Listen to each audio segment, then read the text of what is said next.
Hi, my name's Ross Brown. I'm one of the directors at I-SCAFF Access Solutions based on the east coast of Scotland. Hi, I'm Simon Turner. I'm the general manager for ScaffDeck, Global Suspended Access Solutions.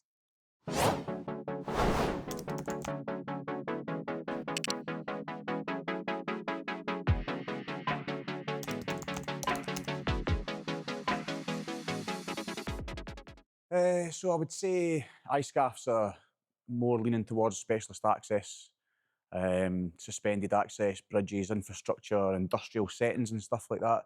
That's sort of our bread and butter, covering the most of Scotland and Europe, uh, offshore oil and gas, offshore wind and whiskey distilleries.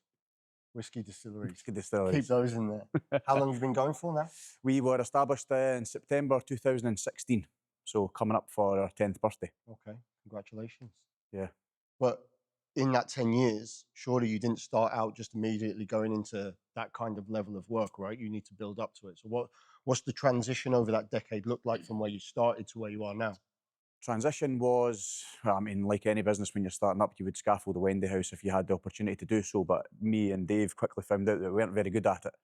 So both our backgrounds are oil and gas. We served our time in power stations and refineries. So we quickly found out that we weren't actually very good at doing domestic scaffolding. We were not fast enough, probably putting too much into it and, all that sort of stuff. So we quickly decided that there was too many people doing it as well. We had to find a niche, pick a niche and stick to it. And that's kind of what we done. We went over quality rather than quantity based company. Okay, and that's worked out well. I mean, gable ends were a saturated market, but then how did you? It's a saturated market because that's the norm and that's what's easy to get into. It's easy to pick up that work. So how do you take a business from zero without having anything, working out of a lockup essentially, to servicing international clients? Because that's not an easy thing to do. There's a lot behind that in terms of business structure, setup, investment, Yeah. organization, administration. Yeah, I mean, when me and Dave started the business, we both wore many hats, and I would say that our access and entry into the industrial market landed quite fortunately. It was like landed on a bank by somebody else not working on a bank holiday Monday. Okay. We got the phone call, emergency call out, can we mobilise? Yes, they're on site, and then before we know it, that snowballed into us not only doing scaffolding works on that one industrial site, but looking after most of their industrial sites across Scotland. Okay. It happened not overnight, and it wasn't any easy work. It was a lot of logistics involved, a lot of long hours, trying to also fulfill our clients that we'd built up outside that market as well. So we quickly went from being sort of like two squads to almost, I think we kind of operate between 40 and 60 guys at any one time. That's our sort of sweet spot. We've been over it before and we've run under it before. So that's our sort of sweet spot numbers. So we kind of quickly had to learn how to adapt and fulfill the existing clients as well as the larger industrial clients and their sometimes unreasonable requests. Not unreasonable, but they run 24/7, 365 days a year. They don't just want you always to turn up at 8 in the morning and finish at 4. Yeah. Sometimes you are there at 3 in the morning getting called out. So would that be one of the reasons why you've had the success that you've had, which is go the extra mile, give the customer service, be available, pick up the phones on the weekends and when nobody else wants to? Yeah, that's for sure. As Dave always says, the best ability is availability. So, and that's It's a good line. that's kind of how we've got a name for good quality, reliable services.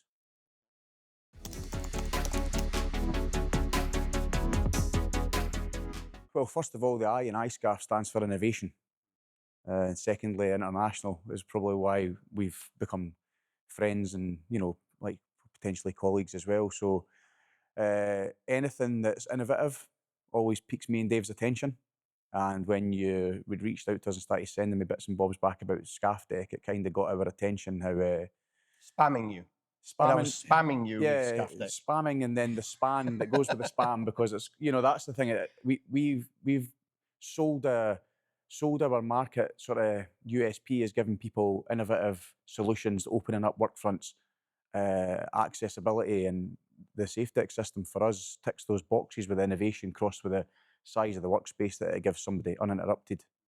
So is then obviously a couple of weeks ago you joined me in Saudi. Yeah, We spent a couple of days on site and talking, and about everything from politics and setting the world to rights. yeah, But what I mean, we didn't pay you to come out there to do that. no. What was it that drove you to invest that money to come to Saudi to spend a couple of days with me, to go to the site to look at it? What is missing from your current tool belt or your inventory that you felt that it drove you to spend that money in that time? Anything looks good on a brochure. It looks good in a brochure. I mean, even coming here as well, you see the system. You want to see it, touch it, feel it. We wanted to see it in a live environment. We wanted to see the biggest project that you've had, or at the time, the biggest amount of ScaffDeck that you might have had installed. We wanted to see it in a live situation, and that's why we made the investment to come out. And for us, it's good sometimes for me and Dave to take a wee bit of time away from directly being in the hot seat of the business. Come and meet like-minded people and talk about innovative projects and stuff like that. It creates your hunger, it reignites it. So what do you see in ScaffDeck what gap does it fill in the market? Is there a gap in the market? What's the current methodology that you're using? Where's the gap? How does it improve? And you don't necessarily has to be just about ScaffDeck, but Yeah, so a lot of people know we are predominantly a layer company, but we've got a bit of a thing for a chain suspended system. I don't know what it is, a bit of a engineering perverted romance, I think you could probably fetish. say. Yeah, chains and stuff like that. So I just think we want to offer accessible solutions and innovative, and sometimes the tools you've got in your toolbox might not be what can do each and every job. I'm not saying that it might suit every project that we look at, but certainly ones that we want to target, step ahead, bring a different solution to the table. I think that for us is what is swaying it for us, is being able to offer our clients slightly more solutions than our competitors. Okay, so that's an interesting point when you talk about, and we forget that, I think, in our industry, that okay, we're supplying scaffolding, we're supplying access, and we look at it through our lens and from our perspective on what does it cost, how are we going to do it, what's the logistics, but really it's about what the end user and what the Yeah. client needs it for. So compared to what you've done in the past, again, same question, different angle, what hole does that fill for the client? What does it do for the client that you're seeing we can deliver that isn't necessarily on the market so far? I'm not too sure. I think it's just, is it less componentry? Is it lighter, faster installation times? We're not really 100% sure of it yet because we actually haven't physically had a go at it yet. I think it's just, like I said earlier, more tools in the box. Maybe they're painting more areas of the bridge. Maybe they want less droppers on it. Can we do that with chains? Does the chain system make it easier to strip one section out, reinstall another section? You can put multiple levels on it. The square meter rating is quite high. So you come back to the chain thing a couple of times now.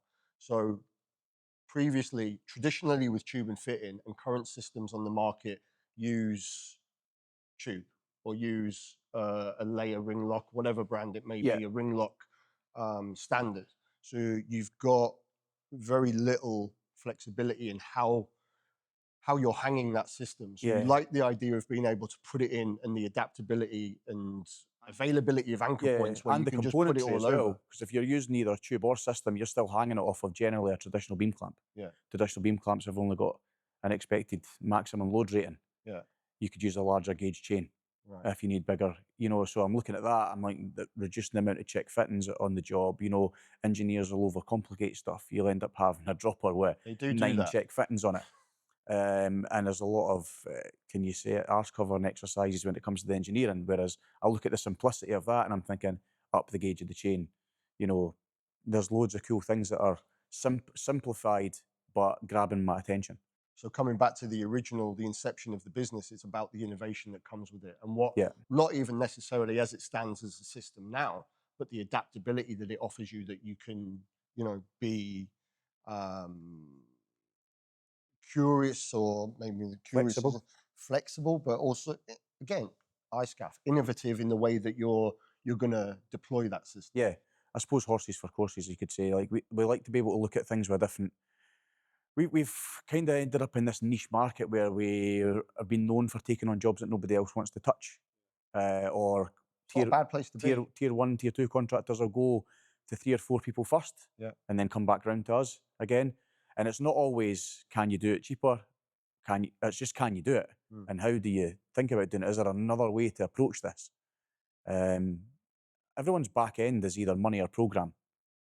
If you can save them money by accelerating the program, generally it's not always about being cheaper, but if you can accelerate the program, the price is the price. It's the program that changes. Yeah, definitely. And when you're looking at program acceleration, if that client is on site and off site quicker, Yeah, they're saving money, right? Because they're still charging the same amount for that job, but their costs and their overheads are being reduced because they're demobilizing quicker. yeah. So that's the cost offset.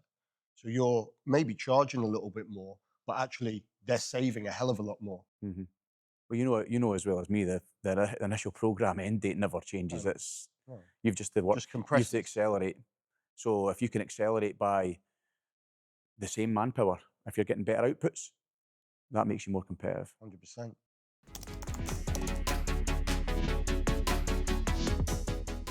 Yeah, so we're kind of more into infrastructure projects, bridges, wind farms, unsuspended underdecks. So for us, the quickness of the SafeDeck system is potentially looking at speeding up the process of doing underdecks in offshore environments and bridges, moving less components around.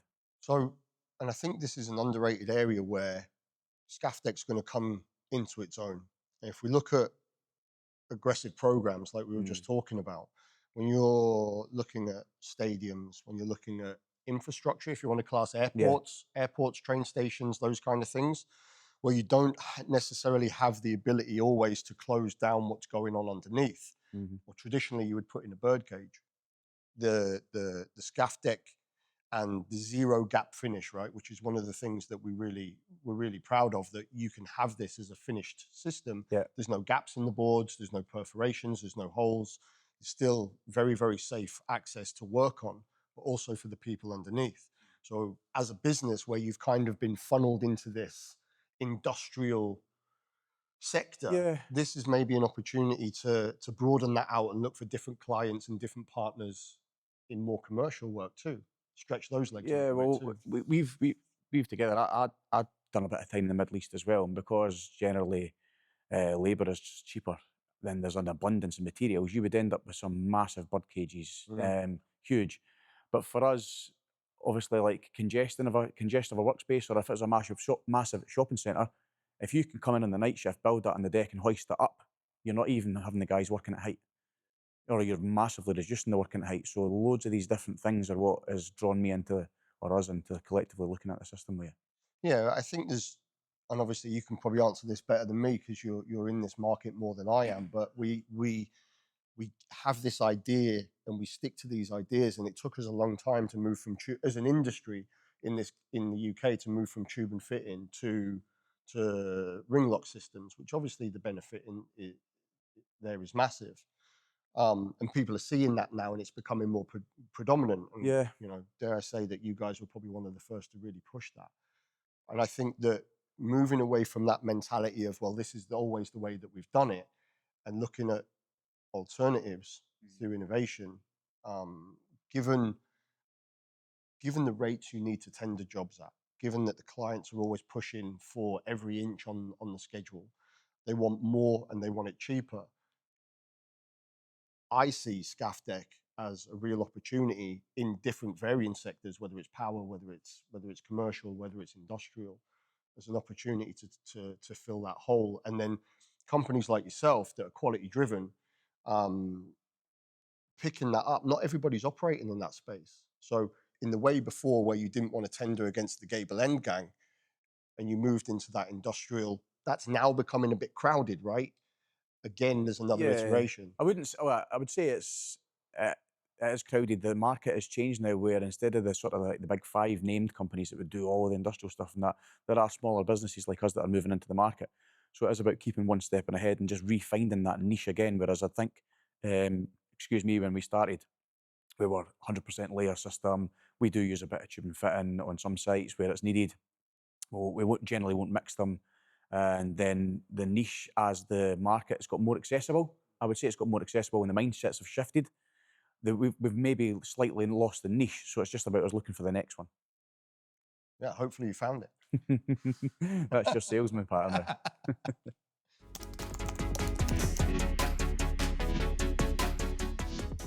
Yeah, definitely. I mean, we've been over in Saudi. We've seen the setup. We've seen the engineering. We've got a good relationship with you guys so far, and with all the questions that we've had have been answered. The technical data looks really good. What we really want now is just to get our hands on it and actually start playing with it. And the training, and we've got the facility. We've just invested in a massive, not massive, but we've just invested in a big facility in Scotland. We've got our own training warehouse and classrooms and stuff like that. So for us, I think the next stage, together with Leachs, is to get our hands on the kit and get some of it up in Scotland. So obviously we are in Leach's warehouse, Yes. where we have the ScaffDeck demo in Hereford. Handsome gentleman there's And this guy got his nice I-SCAFF PPE on. Yeah, he looks good. What is it? I know that Leach has helped you out with the apprentices going to ScaffChamps recently. What is it about Leach's that they bring to the table, whether it be their service, whether it be their products, support for your personal serviceability, supply, stock, reliability, quickness. We've been buying all of our kit off Leach's for a long time now.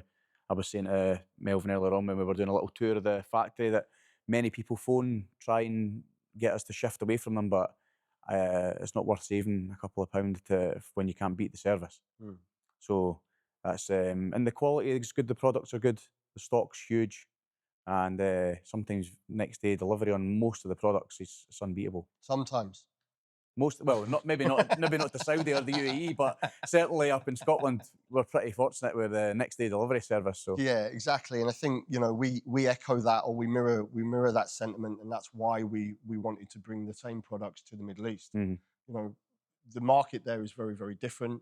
The way that the safety is approached is very, very different. Yeah. But I think as businesses, Kirtanlal, ScaffDeck, I-SCAFF, and Leach's, I think we're all very much aligned in terms of quality, mindset, and what we want to try and bring to the market and how we want to provide that service. Yeah, even when I was out working in the Middle East, Saudi, Iraq, we were importing our tools for Leach's just because of the quality. It's so hard to shift the mindset when you're getting a company out there that's went from buying the cheapest of the cheap to spending, which is in the UK market, a reasonable price for a good quality product. Yeah. Changing that mind shift. When we were operating out in the Middle East a few years back before COVID spoiled that, we were also looking at bringing the tools to the market and trying to change that mind shift. The quality equipment will last longer. Yeah, and users are now doing that. So. We're trying. It's it's not something that it won't happen overnight. It's a culture shift. Yeah.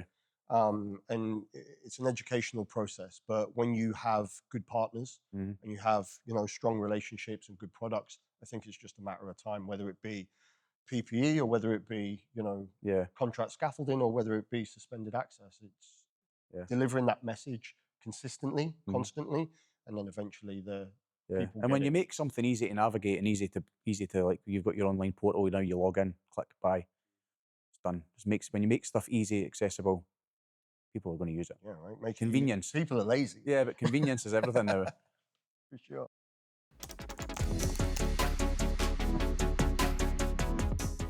The Leachs were one of our main sponsors for the A-team that we put into ScaffChamps. So part of the whole sort of mantra around that was to allow apprentices to experience going to Lithuania completely free of charge. And whether their employer nominated them or they nominated themselves, they were to be supported all the way through it. And Leachs came on board and supplied all the PPE, tools, equipment. They all got to keep the stuff. And they looked smart when they were out there. And you know what I mean, they're going to go away now, and those belts and tools are going to last them probably most of their careers now. So, and the team that went out there this year, are they going to go out and have another crack at it next year? I think they would want to.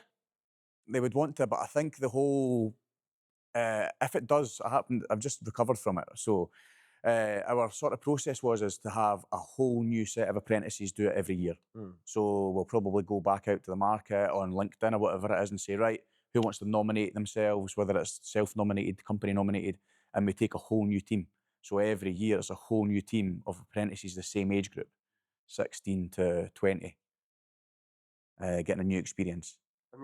I mean, they might put the A-team Mark 1 might make a return and try and I better hope their so, numbers. you know, I They had mean, a great time. yeah, I'm sure it looked like they had a great time. I watched on YouTube, and to be at that age and at that point in your career where you're still fresh, everything's still brand new, and you know, you're young. Like I looked at the kids, and I know your son was there, and I was like, Dad, I can't believe I was that age when I started Yeah. scaffolding, right? I was like, it seems like a long time ago.